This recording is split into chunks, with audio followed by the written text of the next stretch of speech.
Hola amigos, bueno, hoy es 23 de septiembre del 2024. Acá estoy en estos momentos pues haciendo unas transliteraciones de las grabaciones que hiciera en este caso que estoy atendiendo personalmente y presencialmente en el Palacio de Justicia de Cali por el caso del feminicidio agravado tentado. Bueno, yo he hecho algunas consideraciones allí al respecto, pues sobre esta defensa. Les cuento pues que ya comencé virtualmente, pues les dije que el 22 de mayo hay dos testigos que ya ingresaron virtualmente. En su debida oportunidad lo voy a empezar a subir para que ustedes sigan este caso que es supremamente interesante desde el punto de vista académico.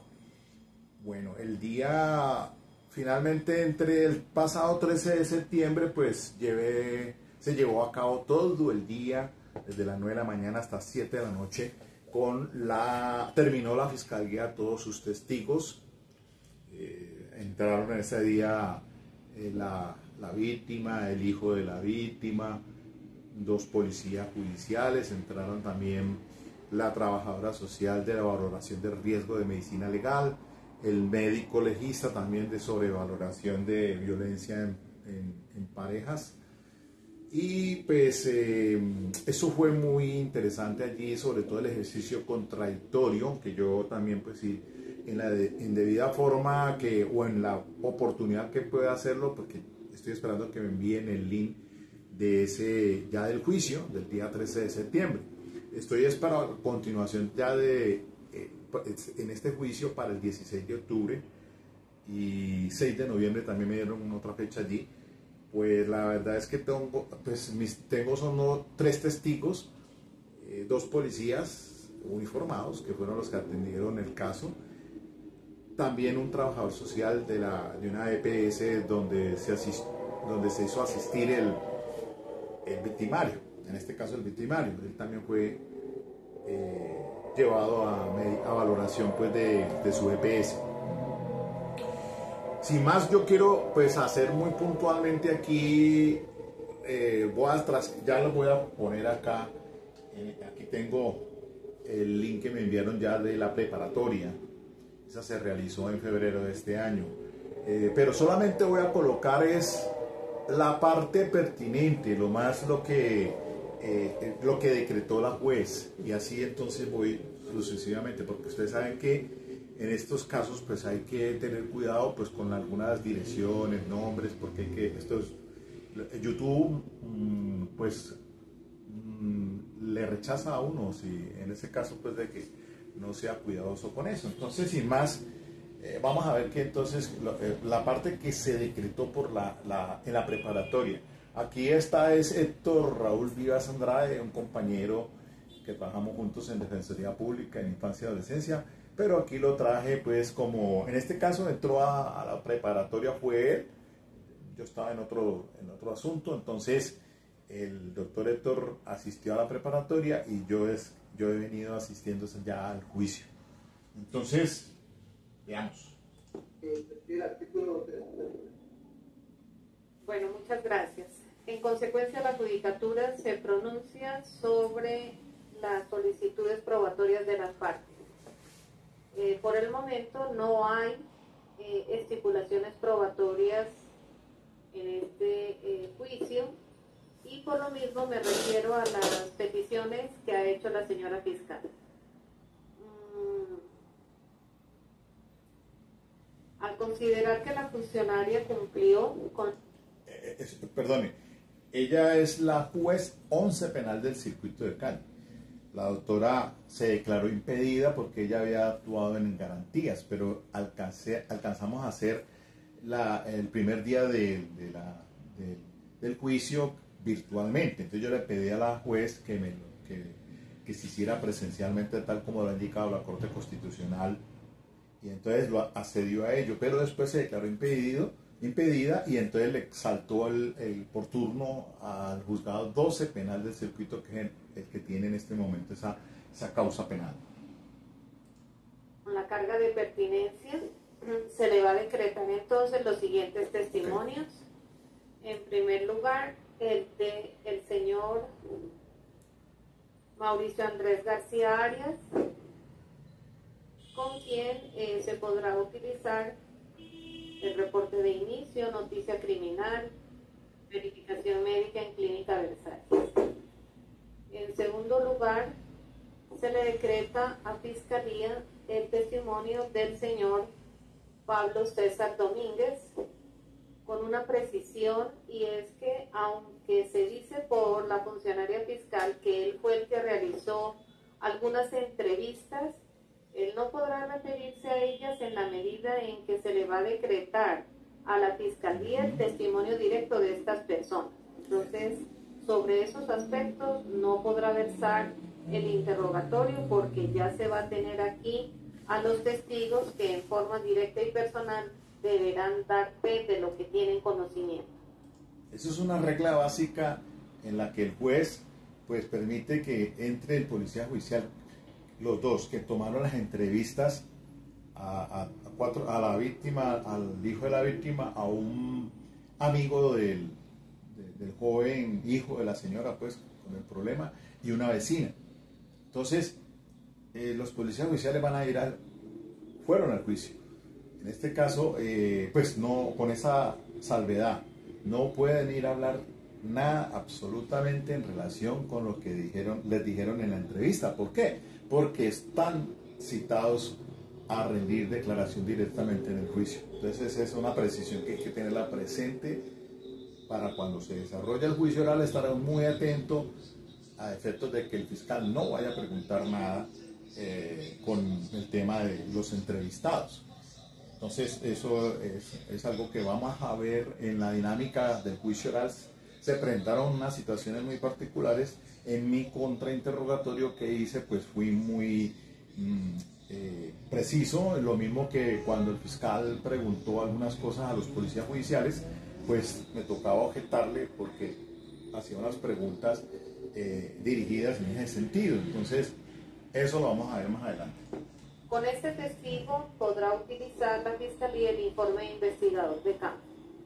En tercer lugar está el testimonio de Aura María Guerrero Alvira, que se le decreta también a Fiscalía, y con ella se podrá emplear para fines legales la entrevista que diera con anterioridad. En cuarto lugar, se le decreta el testimonio de Cristian Alexander Van Arker, hijo de la víctima, con quien se podrá utilizar la entrevista del 27 de febrero del año 2023. En quinto lugar, se le decreta el testimonio de Ramiro Dagua Rosso, presencial del hecho, con quien podrá emplear la Fiscalía en la entrevista del 7 de marzo del año 2023. En sexto lugar, se le decreta el testimonio de Consuelo Corrales Ocampo.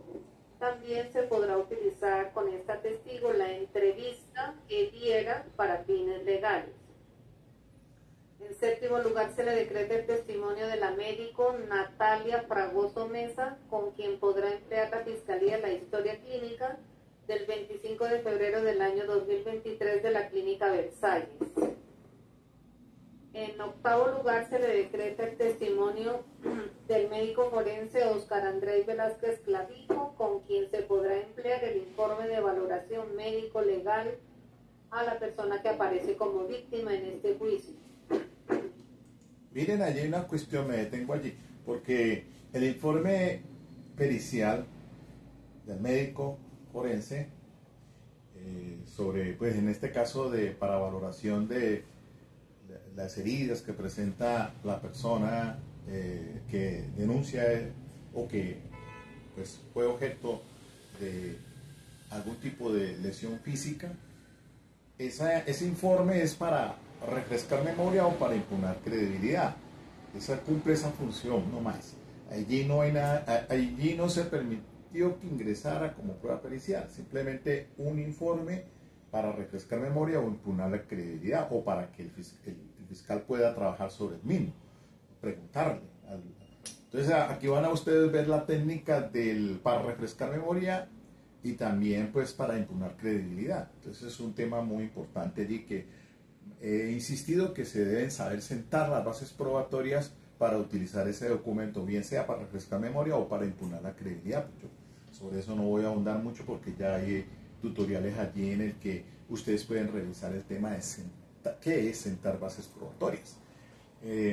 La otra, una trabajadora social de valoración de riesgo, ese no es un informe pericial, es un informe así se conoce de acuerdo a un método de riesgo, sobre el tema de asistencia del riesgo y que eso es americano. Entonces, allí van a ver ustedes más adelante, el tema del contrainterrogatorio mío fue puntual, excelente, muy bien. Creo yo que hizo un trabajo puntual allí atacando el tema de la impugnación de credibilidad, que espero pues más adelante ya lo empiece a irlo subiendo poco a poco.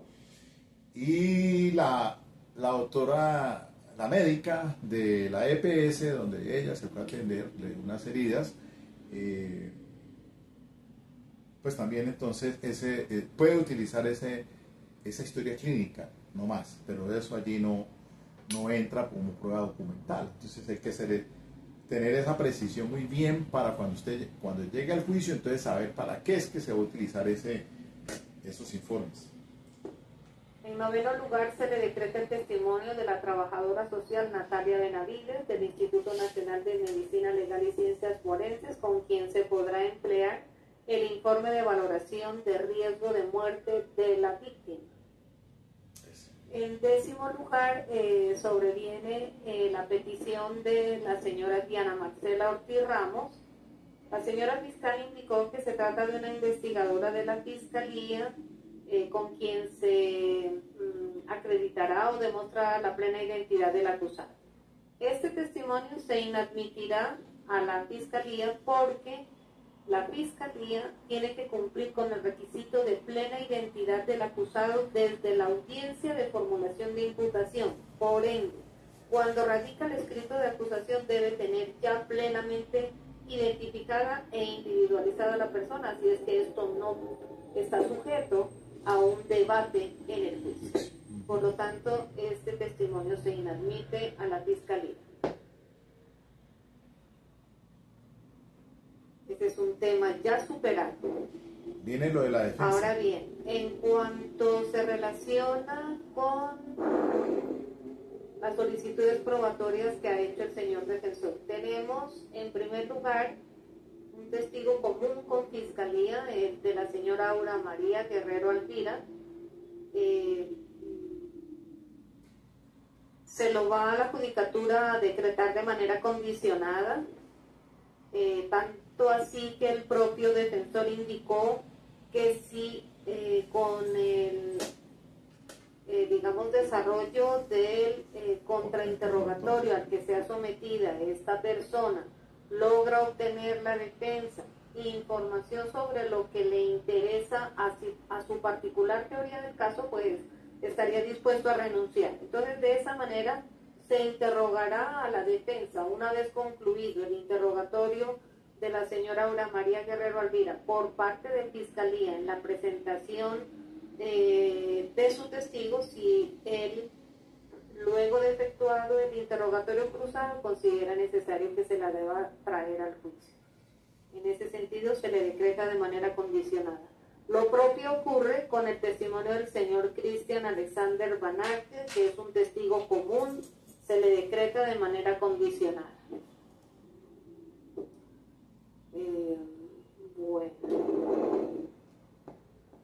En tercer lugar, se le decreta también, conforme al artículo 375 del Código de Procedimiento Penal, el testimonio del trabajador social John Eiber Vázquez Agudelo, con quien podrá emplear la epicrisis para fines legales.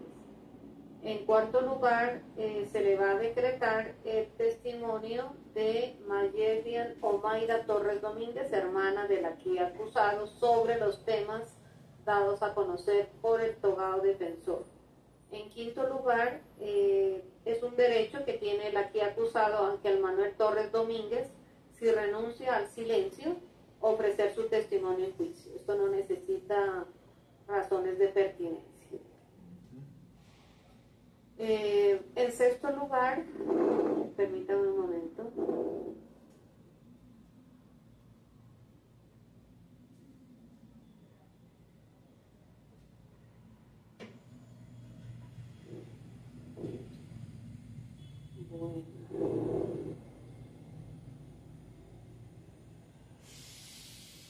En sexto lugar, se le decreta a la defensa el testimonio del policía Iván Rodríguez. En séptimo lugar, se le decreta también, con base en el artículo 375, el testimonio del policial Fabián Murcia.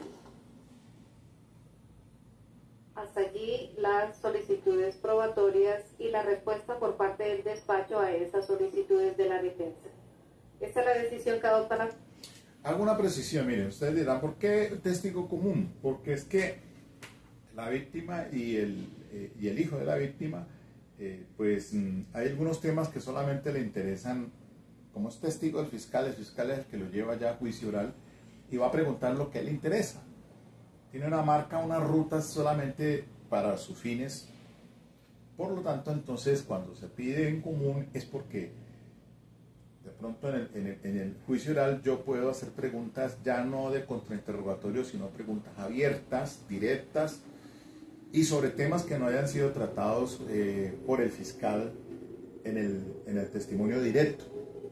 Entonces, como hay una talanquera allí para el tema del contrainterrogatorio al testigo de la fiscalía, toda vez que solamente puedo yo hacer preguntas de contraexamen única y exclusivamente sobre lo que él preguntó, porque si no el fiscal dice objeción, eso no fue preguntado en el directo y le despachan negativamente la pregunta. Entonces hay aquí unos temas muy importantes y que pues apenas guardo silencio.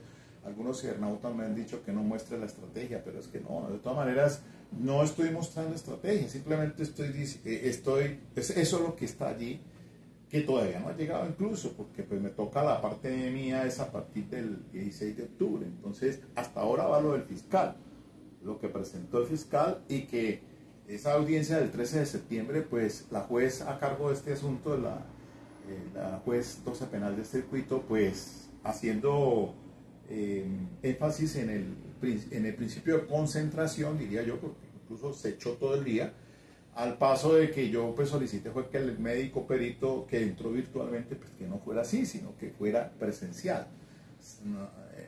Sin embargo, pues la juez lo decretó, que por ese principio de concentración. Igual estaba preparado para el contrainterrogatorio que le hice y lo hice virtualmente, pero entonces esa es la situación allí que se presentan. Algunos, por ejemplo el hijo de la señora también declaró fue virtualmente, no está aquí, pues aduce ciertas razones allí que pues no está ubicable según él, pues entonces se hace virtualmente, listo, se permitió también de esa manera pues para evacuar ese, y ojalá yo diría que sí, es que ese principio de concentración es indudablemente una garantía, ojalá todos los juicios se pudieran terminar en 2 días, pero no es así, la carga laboral que tiene el despacho de la judicatura es altísima. El mismo fiscal, en este caso ya no es una fiscal ni un fiscal que es con el que nos tocó la primera diligencia de juicio oral, la virtual, llegó otro fiscal, que lo van a ver ustedes en el desarrollo pues, del juicio de ese día 13 de septiembre. Un 13, un 13 muy duro. Esa fue un juicio de ese día, el 13, lo que se dio allí, que para la academia es interesantísimo. Yo creo que por esa razón hay que socializar algunas partes de allí, esencialmente para que ustedes se den cuenta. Bueno, no me voy a extender mucho hasta el momento, entonces quería decir que eso en relación con el testigo en común, cuando se evacuó el contrainterrogatorio de la señora como del hijo, yo renuncié al hijo. Le dije no, porque al interrogatorio, en el contrainterrogatorio que hice les extraje algunas cosas que quería, seguramente iba a hacerlas en la pregunta como testigo común, pero entonces más bien decidí que no. La señora sí, esa fue prácticamente la última que entró casi al filo de las 7 de la noche el día 13 de septiembre porque la había pedido en común, entonces como estaba presente, pues de una vez se evacuó ese testimonio de la señora, pero ya como testigo común. Muy importante también para mis fines de la teoría, que pues ya les he socializado a ustedes, la Fiscalía tiene una teoría y yo tengo la mía. En esa confrontación de hipótesis, recuerden ustedes que el sistema se fundamenta, y así lo ha dicho la Corte Suprema de Justicia en unas decisiones que he citado aquí, de que el principio de razón suficiente. Es decir, uno tiene que demostrar sus aserciones, sus proposiciones. Esa es la finalidad. Yo les he dicho aquí, y pues aquí la tengo a la mano, la sentencia de la Corte Suprema de Justicia, que pues les hago un reenvío a ellas, la 36357, que es la del 2015, 36357 es del 2011, del doctor Julio Enrique Socha Salamanca, sobre el tema de la confrontación, del modelo de confrontación de hipótesis de la actual ley 906. Y la otra es la 33837 del 2015, el caso de Saudiel Orlando. Ahí habla también del principio de razón suficiente, las proposiciones, aserciones. Este es un sistema que hoy en día, pues, el fiscal tiene su teoría y la defensa, aunque no está en la obligación de presentar una teoría del caso, pues no es imperativo, mientras que la fiscal sí es un imperativo. Pero si uno tiene una teoría del caso a desarrollarla en el juicio oral, pues bienvenida sea, pero hay que demostrarla. Entonces, en esa balanza, ¿cuál pesará más? ¿Si la del fiscal o la de la defensa? Les he dicho pues en ese tema allí, ¿no? Y otro principio, otro sistema de sana crítica es el rasero de Ockham, al cual pues también he indicado aquí que es una forma en la que para llegar a la sana crítica, dentro de esa sana crítica el juez pues puede acudir al rasero de Ockham. Entonces la explicación más sencilla suele ser la más acertada. Entonces yo diría que aquí pues a última hora, en el alegato de cierre, que vendrá lo más interesante, el fiscal pues tratando de decir que llegó al convencimiento más allá de toda duda sobre su teoría del caso, un feminicidio agravado tentado, mientras que yo pues tengo también mi propia teoría que presenté y que quiero demostrarla, pues esa proposición, para poder entonces dar a que el juez pues tome una decisión dentro de ese equilibrio de la balanza. Bueno, muy bien, entonces aquí pues ya ahí termina la juez, cierra. La judicatura, notifico en estrados la misma y les corro traslado. Señora fiscal. Sin oposición. Conforme con su decisión, señora. Conforme la defensa igual. Gracias, representante de víctima. Conforme su señoría, gracias. Defensa. Gracias, señoría, para estar conforme con su decisión, no hay recurso. Gracias. El procesado está conforme con la decisión. Sí, señoría, conforme. Bueno, muchas gracias. Puede cerrar el micrófono, teniendo en cuenta que no hay ningún tipo de recurso frente a la decisión adoptada por la judicatura, queda en firme y debo convocarlos para la audiencia del juicio oral, donde iniciará la práctica de pruebas decretada a la Fiscalía. Con tal propósito se señala el día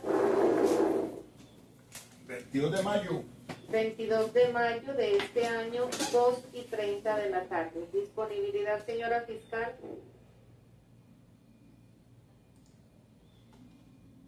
Bueno, listo, ahí termina entonces ya, todo el mundo dice que sí, y arrancamos el 22 de mayo, se arrancó este juicio oral de manera virtual. Ya el 13 de septiembre sí fue presencial, Palacio de Justicia de Cali, juzgado 12 penal de circuito, ya porque la juez les decía que se declaró impedida y correspondió entonces al juzgado 12 penal de circuito. Entonces, poco a poco iré ahí avanzando. Ya lo que viene ahora es acomodar o editar el tema de los dos primeros testigos que entraron el 22 de mayo. Es un joven Ramiro y la vecina, la señora Consuelo. Importantísimo también es interrogatorio allí, el contrainterrogatorio mío. Extraje cosas muy importantísimos también para lo que se va a venir más adelante. Entonces, estaré pendiente para subir esos dos testimonios, acomodándolo, pues, como les digo, porque algunos datos ahí no pueden salir al aire. Ni la cuestión pues de la cédula, ni la dirección, ni nada de eso, nada con el tema personal. Pues el nombre, pues vaya y venga, pero de resto nada, para cumplir con los lineamientos del YouTube. Bueno, hasta aquí. Entonces, seguiré poniéndolos al tanto sobre esto. Yo mientras tanto ya voy, como les digo, he ido pasando esos 7 testigos y eso que es bien largo, larguísimo. Llevo 2 semanas pasando eso y yo creo que me iré terminando esta semana y esperando que me manden el link de la audiencia del juicio oral de todo el día, el 13 de septiembre, que el juzgado todavía no me lo ha mandado. Bueno, sin más, y ahí voy poniéndolos al tanto. Chao, y espero que hayan pasado bien ese fin de semana con los suyos, con sus esposas, con sus hijas, todos celebrando, sus amigos, celebrando el amor, el Día de Amor y Amistad. Chao, pues, chao.